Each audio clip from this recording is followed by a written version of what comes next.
আল্লাহ কোরআনে বলছে রাদিয়াল্লাহু আনহুম ওয়া রাদু আন, শোনো দুনিয়ার মানুষ, রাদিয়াল্লাহু আনহুম, নবীর সব সাহাবাদের প্রতি আমি সন্তুষ্ট আর তারাও আমার প্রতি সন্তুষ্ট। আবার বলি, সাহাবারা বলতেছেন যে নবী এটা বলেছেন, আব্দুল্লাহ ইবনে ওমর বলেছেন নবী এটা বলেছেন, তাহলে সাহাবাদের কথা মানতেছি কিনা? তো সাহাবাদের কথা মানতেছি যেহেতু, সাহাবাদের কর্ম কেন মানবো না? সাহাবাদের কথা মানতেছি তো কর্ম কেন মানবো না?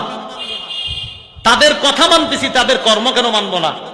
আমি বুঝাইতে চাইলাম, সাহাবাদের কথাও যেমন মানবো আমরা, সাহাবাদের কর্ম আমরা মানবো, কারণ সাহাবারা এমন কর্ম করবে না যেই কর্ম নবী করে নাই।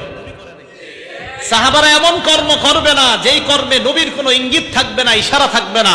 সাহাবারা ওই কর্মই করবে যেই কর্মে আল্লাহ আল্লাহ রসুল খুশি থাকবে, ওই কর্মই সাহাবারা করবে। সাহাবারা এমন কর্ম করবে না যেই কর্মে আল্লাহ আল্লাহ রসুল খুশি থাকবে না। আবার বলছি, সাহাবাদের কথা মানতেছি তো কর্ম কেন মানবো না? প্রিয় ভাই, মনে রাখবেন, সহিহ সূত্রে যদি সাহাবাদের কোনো আমল, কোনো কর্ম প্রমাণিত হয়, তো আমরা বলবো সাহাবাদের কর্ম যদি সঠিক কোন সূত্রে প্রমাণিত হয়, সাহাবারা এমন কর্ম করবে না যেই কর্মে আল্লাহ আল্লাহ রসুল খুশি হবে না। সাহাবারা এমন কর্মই করবে যেই কর্মে আল্লাহ খুশি হবে, রসুলও খুশি হবে।